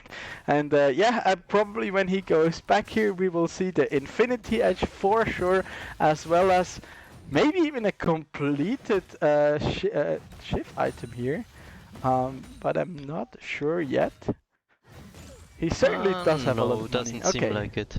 Okay, he goes for the Berserker Greaves though. But I think Lausanne is once again playing super greedy. They go to contest that second Drake, but they don't have to. They want to have that Ezreal on at least the Sheen. Yeah. But he doesn't even have the Sheen, and they go for the contest. I don't understand why they try to contest it. The Drake, a single Drake alone doesn't really matter. Sure, it was the second Drake, but you don't have to contest it. Wait for that Ezreal to get to the mid lane, to that mid game. And then you can go for Cappuccino to now contest coming in some here. things. Hitokuro has to flash out here to get out of harm's way. They even use the final chapter here to scare them off. And Ximon and Chaos now in the wings here, come maybe looking for yet another kill there. Yeah, and as he said, like Hitokuro not really has anything at this point besides his mana mune that is far from being stacked up at this point. Oh, they get the engage there onto the Echo, and that's just yet another kill for the Caitlyn there, which he will happily take. And meanwhile, in the bottom lane, Caputimo gets a nice steadfast present cancel there onto Sleety. Will he get him? Yeah, he takes him down there. Revenge, baby. He takes one kill back there on the Poppy, and that is exactly why that champion can be so annoying to play against, because even if you're 30 farm ahead and 2 kills up, if she gets some tanky stats in there and some levels, she will be able to 1v1 you in that side lane. Yeah, but that was, I felt like that was a tilt play by Yes, I Sleety. agree. He had Oh, such a good look at turnaround this. in that fight, but then going for the dive with like 15% health, that was just way too greedy. Arno now wants to check there if they can contest. Oh, Again, Moto. why are they Oh, contesting Arno though them? gets a nice hemo, they but are he gets a contesting shutdown it. play onto the Caitlyn there, managing to pick up the Rift Herald. Their Spirit Rush is still up here for Mero. Chaos now has to run for the hills here, swings himself out there Spider-Man-like, but he will fall to the tides of blood and transfusion there possibly, and Arno picking down a second shutdown there. That was very, very valuable and important here for the side of Lausanne. Otherwise, they could have probably just buried their hopes here to get into the grand finals, but Sleety now very far forward against the Caputimo here, who does not really want to take any damage anymore at this point. Okay, they contest it and they get a big shutdown. Two so big shutdowns. yeah, that's did Chaos also have a big shutdown? Yes, yeah, like not a big one, but he also Okay. had a shutdown. I think only 100. Okay, but that's surely good. But I mean, yeah, Arno now is strong. At least they have that going for them, and I think that even can maybe be a win con. But they really should wait for that Ezreal to then contest everything, because an Ezreal, even when he's a little bit behind, if he gets to Looking that for 2 Moto. items, He he gets really connects with strong, the but now- Dredge line here. He does not have the chrono Into the break trap. up. Oh, that's just bullying. That's cyber bullying here we're seeing against Moto on the Echo. There's the ace in the hole now being challenged just to cancel Sleety's recall here. They're making their way around. He uses the Blade of the Ruined King. The Chaos hooks himself to the wall, manages to slow him down there. Caputimo does not connect the stun, but Saruda also not getting the knock up here. They have the Steadfast Presence ready, and they lose a lot of resources here. Even the Ignite going down, but Sleety will stay alive, and they manage to trade back the mid lane turret here by the looks of it. Meanwhile, it's yet gonna be another dragon here going over to Recast Gaming. Yeah, they want to get the dragon to get on Soul Point, and it's the Ocean Dragon. That's such a strong dragon, especially when they are looking for a little Even bit more of action, Hitokuro gets it up. drawn out team fights. Yeah, we have a little bit of more action, and yeah, I think Cappuccino, did he get the rep up there? Yes, he was standing in front, literally in front of Moto with him next to him, and just took away the red buff. He made him watch. Oh, Yeah. I think that just sums up beautifully the state that Moto at the moment is in. And I mean, Echo is, I think, the embodiment of a snowball jungler, and that did not happen this game. That definitely did not happen. Although he is up a level at this point over Saruda. Yeah, but that's Echo wasn't able to get real strong because Saruda was just playing against. I mean, he was just playing against Echo, so he couldn't get strong. He didn't care if he falls behind. So, but as long as Echo doesn't get fed, he was happy with and it. look at that. Hitokuro felt so pressured that he apparently decides to go for the Iceborne Gauntlet instead of the Trinity Force. And he has the Muramana completed before even having... that's like a rare case, that he has the Muramana before he has the second item.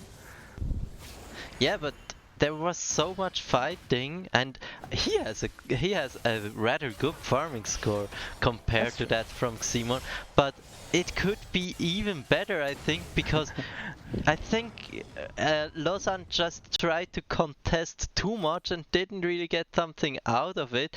They could have let go some of these objectives, and then they would have they maybe would have a stronger Hitokuro. Arno, on the other hand, he was nearly every time just farming, so he is pretty strong, and he is starting to get scary. Yeah, absolutely. His Rabadon's nearly completed. But they somehow have to get that Vladimir into a team fight if they want to do anything with it. And I mean, he decided to go. Oh, there's another hook there connecting onto Hitokura. They use the final chapter here. Motomoto gets caught by the Ari there, and Arno will also not stand up against him there. They get another kill there. Hitokuro had to burn the flash there. Django not on his final chapter anymore. Caputimo comes in from the side. There's another hook connecting, and the Ezreal just melts between their hands there. Arno now desperately looking to get something back here underneath that second tier turret in the mid lane, but it's a 5v3 at this point, and I don't think there's really much that Lausanne can do against them at this point. Such great synergy by Rikas Gaming. Caputimo coming in from the flank. First he tries to get the stun with the heroic charge, but doesn't get it. Then he taps Keeper's Verdict, and that gets follow up immediately by a dredge line, and out of that CC combo the Ezreal can't escape anymore. He had already burned the flash and the arcane shift, so he had no way out of this. They are looking for maybe something here in the top line. They use the TP there, maybe looking for a sneaky burn, but it is warded, and that means they can't really be going for that. Hitokuro manages to get the turret there in the top lane, but so far it's still a 5k gold lead here for Recast Gaming at the moment. And we have to give like big props to Saruda. He's been involved in 9 out of 11 kills here. Ximon as well, but I mean, he's the carry, so you want him to be involved in as many kills as possible here. As yeah, Ocean Soul is only a merely 45 seconds away here from possibly being picked up here by Recast Gaming. And judging by the current state of the game, I'm not sure Lausanne really can or should contest this one. I mean, they nearly have to, because that soul is so strong, especially in a drawn out fight. Especially when ahead. Yeah, especially when ahead. It's such a strong snowball soul, but they have to get Arno somehow into the fight. He at least has flash and ignite and everything up, but now he's back. Yeah.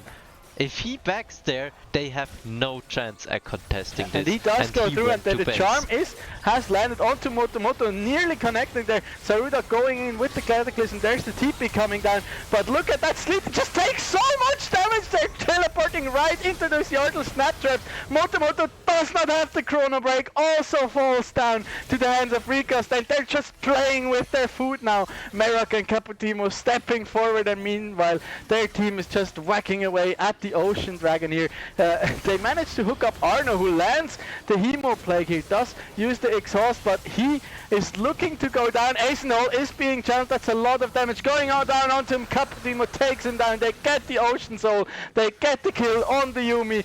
Hitokuro now is a sole survivor here, and it looks like he will fall as well. And with that, the hopes and dreams of Lausanne Esports here, as the Recast Gaming will not only pick themselves up a clean ace, not only get the Ocean Soul, but a Baron to top it all off.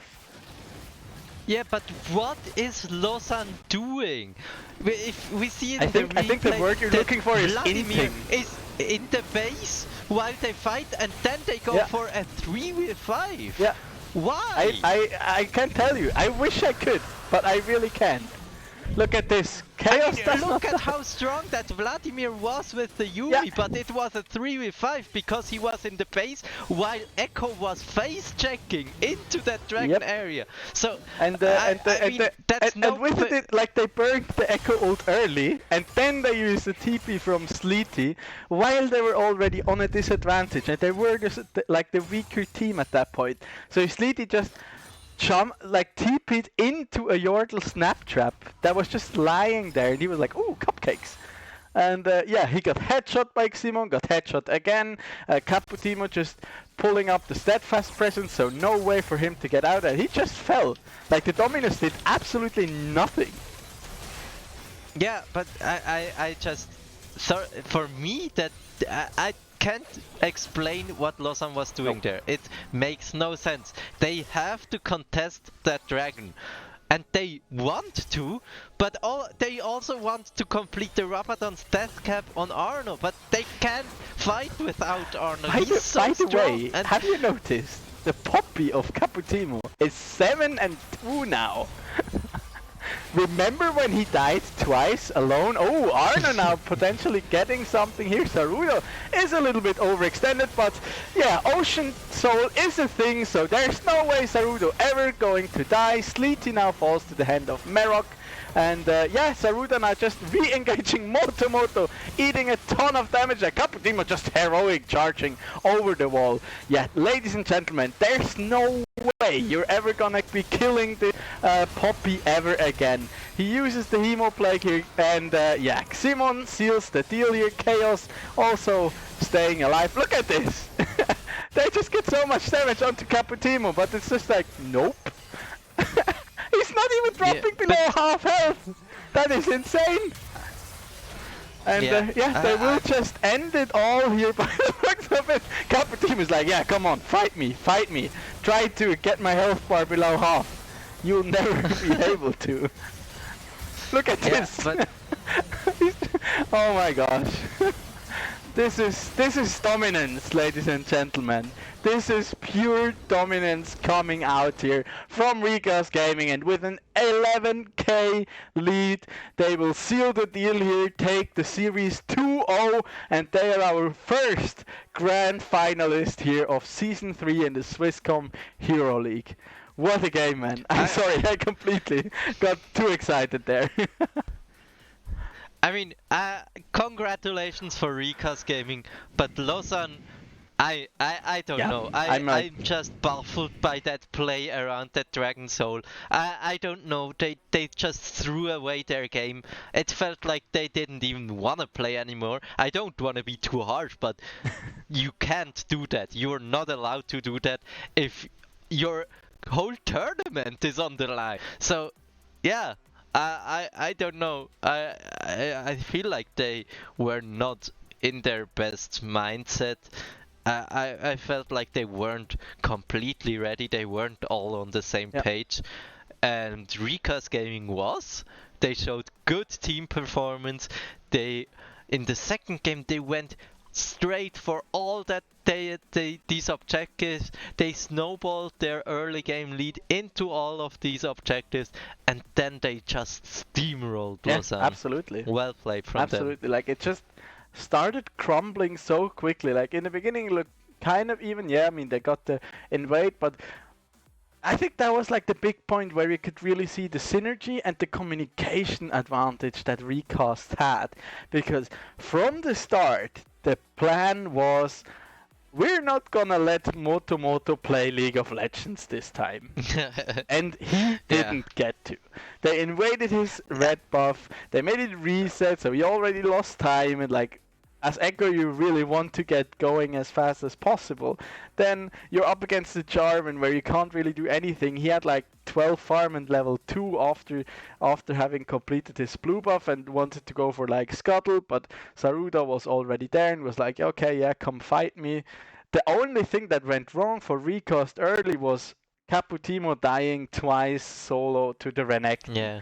That was their like big advantage they possibly have, and then Arno also got like a double kill somewhere in the mid game, but that was just too late at this point, because I felt like the moment where it all fell apart was like the when Hitokuro died in front of the dragon and then TP'd back in on like behind the turret, straight into a pair of Yordle snap traps and just went down like back to back. And yeah, I mean, Simon with those they always had the man up, and they got both the Rift Heralds, and I think at one point the Caitlyn was up like 3k gold and the Nautilus 2k, and yeah, I mean, overall Simon must have gotten like 7 platings to himself, I think. Maybe he shared the ones in top, and like one in the bottom lane, but he got like 4 solo at least in the bot plus first turret, and then in the mid lane they also got all the plates. So in the end they had like 12 plates to maybe 1 or so. So they were steamrolling ahead, and Lausanne, instead of trying to stall for time and like put up some vision, let objectives go, get their echo back into the game, like as a whole, as a team, and enable Arno to get into those fights, who, as I have to point out at this point, did not have the TP, so there were never like flank potentials to really catch Recast out of off guard or out of position. So there's just no way, and instead they just ran into Recast gaming around those dragons, who embraced them with open arms and was like, yeah, sure, we're gonna take more kills. Feel free to run into an Ari charm. Try to get out of a steadfast presence of at the end 7-2 Poppy, who was just running wild on the Rift. So yeah, what a game. I just don't understand, but I'm now really hyped for Recast for that final, because also today they weren't really challenged. They played such a dominant game. They just played their game plan, and everything Lausanne didn't really have an influence on their game plan, and it was always, nearly all the fights were on Recast Gaming's terms. So yeah, if they can keep it up for the grand final, that's gonna be a really hard task for their enemies to beat them in the finals. Yeah, absolutely. So let's see what else they got in stock for that. But before we end tonight and head into some highlights, we'll have another look here at our bracket, because we now have our first grand finalist here in Recast Gaming, and tomorrow night at 8 p.m. again we will find out who they will be up against, whether it's the Mind Sanity Madhouse or Silent Gaming. Yeah, so I'm really interested who can get up ahead in tomorrow's series, and I think whoever gets out of that semifinals is gonna have a real hard task facing Recast Gaming in the finals. So yeah, it's gonna be very interesting, and I'm already super hyped for that grand final. Yeah, absolutely. I'm also hyped like for tomorrow. I'm really curious whether Silent Gaming will be able to stand up against Mind Sanity Madhouse, because they also have been super dominant coming into this season 3 here, and have not really been put to the test so far, if I may say so.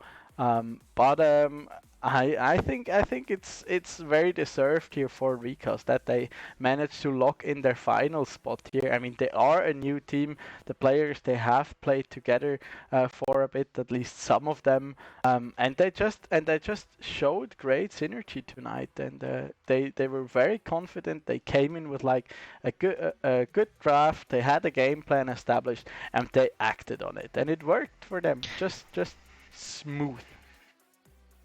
I also have a little bit of pity for Lausanne, because I think it's the 3rd season, or I mean in all seasons they got to the semifinals and then got eliminated in the semifinals, if I recall correctly. So unlucky a little bit for them, but I feel also like they weren't prepared really good today. So, I mean, Recast surely deserved today's win, but the history is a little bit of a little bit unlucky for Lausanne.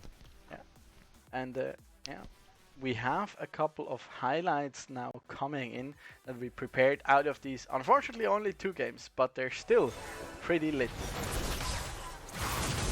So yeah, here we see, I think, the first 2v2 in the bot lane in the first game where Recast Gaming got Sleety nearly down, but then they are able to chase down Hitokuro with that awesome dredge line, and then I think even Ximon got the kill score.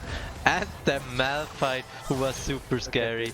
A little bit greedy that Lausanne was proxy farming there, but look at the end there, if we may have that still in the highlight, where Hitokuro can burst out Caputimo. Throwing out the feathers. Ah no, there were more feathers coming. He still had the feathers from the blade, from the feather storm lying around there. Oh look!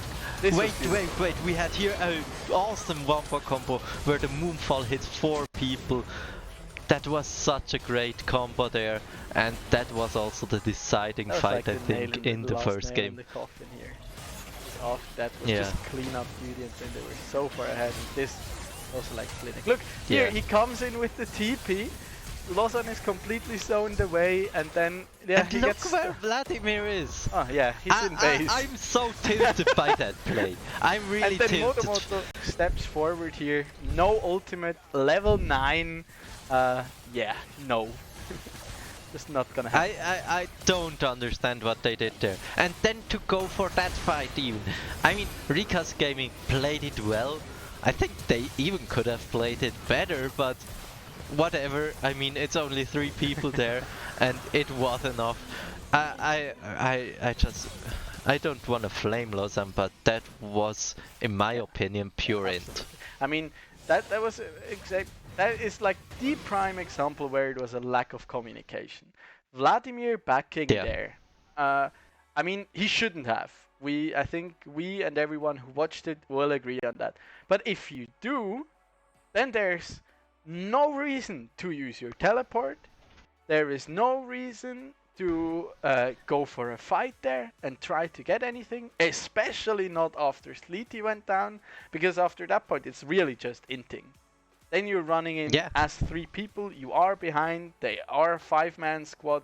They've not used any ultimates because Sleety teleported into a couple of Yergel snap traps, then got knocked into the wall by the Poppy, couldn't get out due to the heroic, to the steadfast presence, and that's just how the cookie crumbles here. So why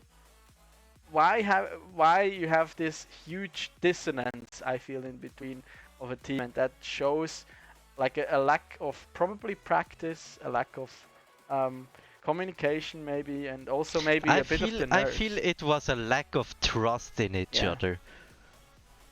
I think it was really a lack of trust. Yeah.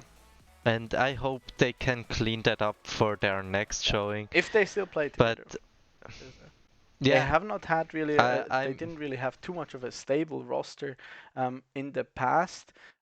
For whatever reason, I'm not sure why that is. But I mean, for the future, it's like I mean, those 2 games, they perfectly showed what a difference it can make if players who are like purely judged on solo queue, elo and ladder.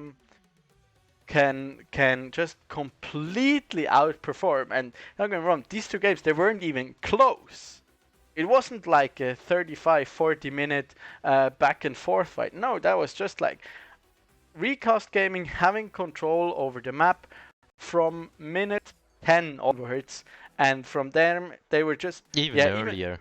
Even earlier in the second game especially. And from them they were just like a good old locomotive, just going straight ahead. There was nothing really they could do. They were just heading for the Nexus, and Lausanne threw them a couple of 300 gold goodie bags from time to time, but they couldn't stop him whatsoever. Yeah. No, but I'm really happy to see Recast Gaming again in the grand finals, and I'm happy to see the next semi-final tomorrow at 8 o'clock back here on the same channel. But I think that's it for Yep. today. Or do you have something left to say?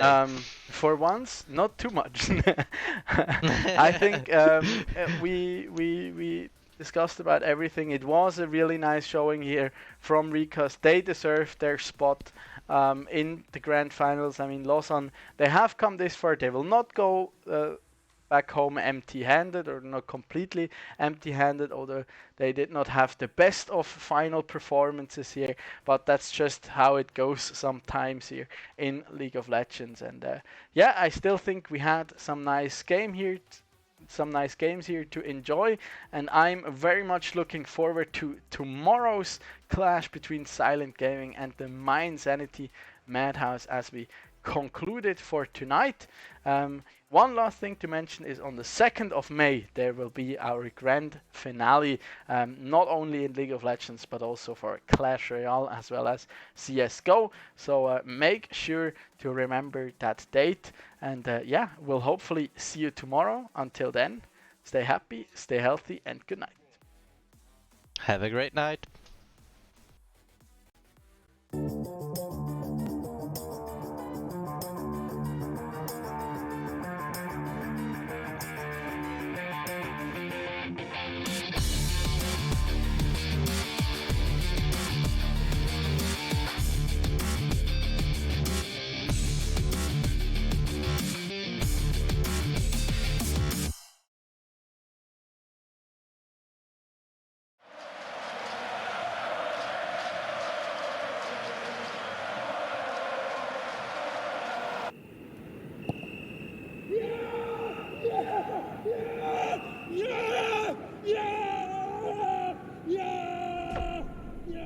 Start your esports career now at play.eslgaming.com.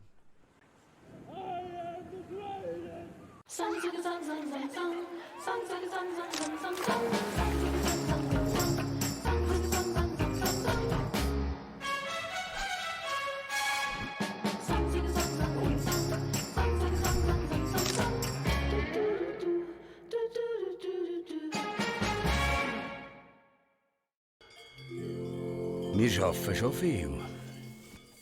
Und das darf auch sein. Es gehört halt auch dazu. Aber die Technik schafft heute auch viel.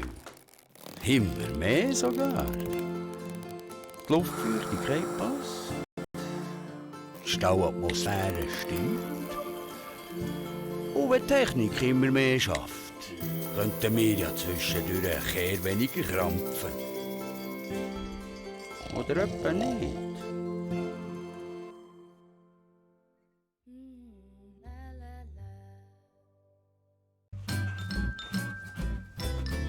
You ready? Huh? Hey, he's a good boy, huh? You ready? Huh?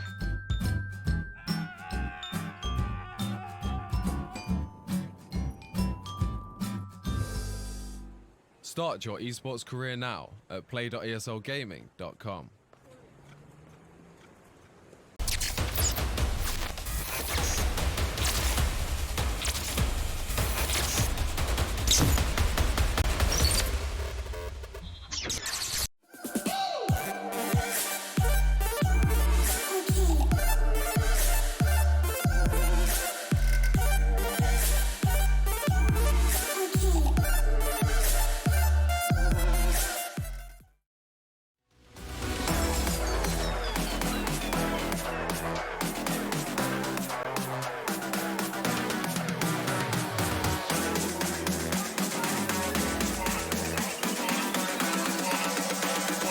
Move your body to the sound of the jukebox.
Move your body to the sound of the jukebox.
I